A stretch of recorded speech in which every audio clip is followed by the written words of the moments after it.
محمد نبي ته په IPL سیالیو کې ښه زیری.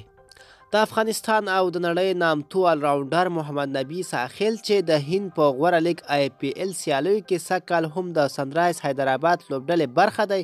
په تیر پړاو کې د لوبډلې ټولو سیالیو کې ونه لوباوه، خو سږ ممکن د یوې اسټرالیایي لوبغاړې د ټپي کېدو له امله محمد نبي په ډیرو سیالیو کې ولوبیږي.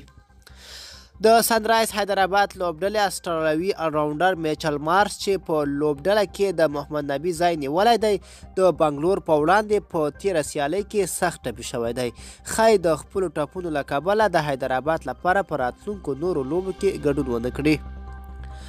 د مارش د ټپي کېدلو وروسته یو شمېر کرکټ مبصرینو هم د هغه ښه ځایناستی محمد نبي ښودلی دی او له سنرایز حیدرآباد لوبډلې څخه یې غوښتنې دي چې د هغه پر ځای دی په راتلونکو سیالیو کې د نړۍ غوره الراونډر محمد نبي ساحل ته چانس ورکړي. په ورته وخت کې ځینو سرچینو هندي رسنیو ته ویلي دي چې د میچل مارش پر ځای به بل اسټرالیوي لوبغاړی ډانیل کرسټن د حیدرآباد لوبډلې سره یوځای شي، خو داسې امکان هم شته چې د محمد نبي په شتون کې هغه په 11 کسیزه سکواډ کې ونه لوبیږي. محمد نبي په دې وروستیو کې ډیر ښه ځلیږي. نوموړي د ویسټ انډیز کورني تجارتي سیالۍ کرابین لیګ په خورا ښه شکل سره ټاپ کړی، ښه توپ اچونه او ښه توپ وهنه یې نندارې ته وړاندې کړې ده او د یو الراونډر په صفت یې د خپل ټیم لپاره بهترین رول ادا کړی چې ان تر پایه لوبې پورې خپله لوبډله ورسوله.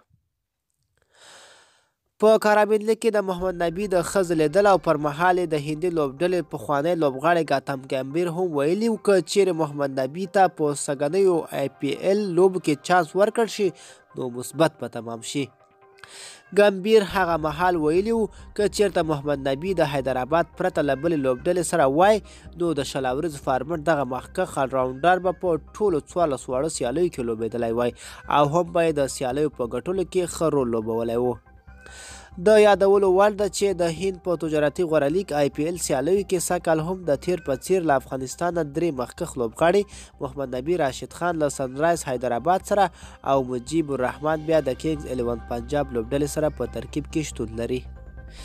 ملګرو، دا وه زموږ چمتو شوی ویډیو. د لا ښکلو ویډیوګانو لپاره زموږ افغان TV چینل در سره سبسکرایب کړئ او تر بلې ویډیو ښه وخت ولرئ.